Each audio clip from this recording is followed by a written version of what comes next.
we teach this to big corporations, how they can use this to manage themselves, their teams, each other, peers, subordinates, whatever it might be.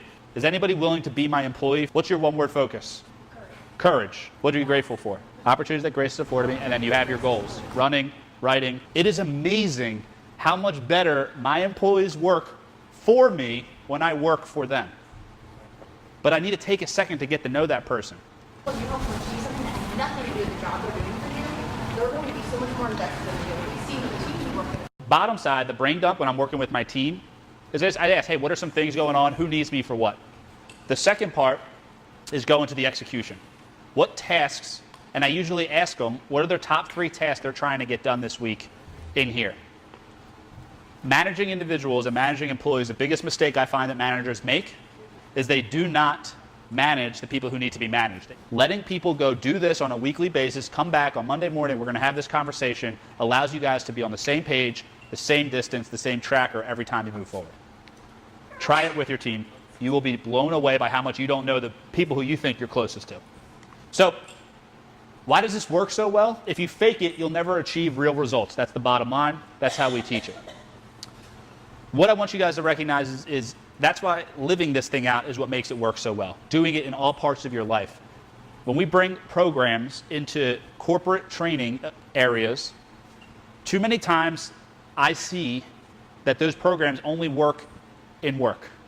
Right? Here's how you sell more. Here's how you prospect more. Here's how you manage your emails so you can get more done at work. This program works across their entire life, allowing that individual that we hire because they're capable of doing their job to actually do their job. I want you guys to invest 15 minutes a day formally planning your next step. You guys all know how to set goals, but how to actually achieve goals? How do you actually figure out who you are to become who you want to be? Well, we've developed an entire program that we teach. Like we said, we go into corporations and teach it to companies, but we made a smaller version that's called Transform Yourself. Here's how this program works. Every single exercise that we offer to these corporations that we come into and speak on, you get access to. You do it yourself. We do a coaching call with you, one-on-one with me, and then we do an onboarding and kind of an exit coaching. Now, there's another package that's available, and I'm offering it to a group that I'm speaking to of some of the top CEOs. So if you guys have a company and you want to do a little bit more of a deep dive, we have an employee effectiveness package that will increase the effectiveness of all of your employees. And it's a very similar thing, except for it's on-site with your team. The only way I can guarantee results when we do this is coming in and being with your team and seeing what happens. We spend thousands of dollars and thousands of hours trying to find productivity hacks and tips and planners that work, and I couldn't find any that was able to handle all of life. So I did what any entrepreneur would do. We created.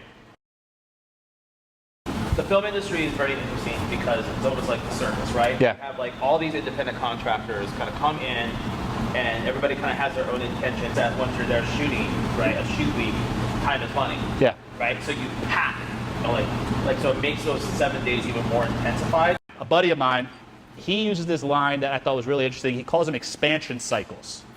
And an expansion cycle is how him and his wife come together and go, hey, I know we're married and I know we have to be together and do romantic things, but like now is just a time where I just have to grind.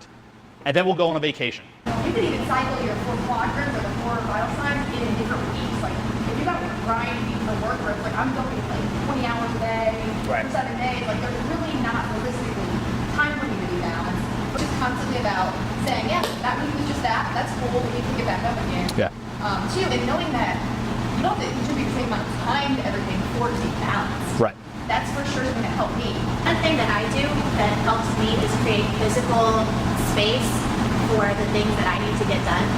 So I do this goal setting thing on a weekly and daily basis where I look at, like the night before, I set a plan for what my day is going to look like, not just task-wise, but physically.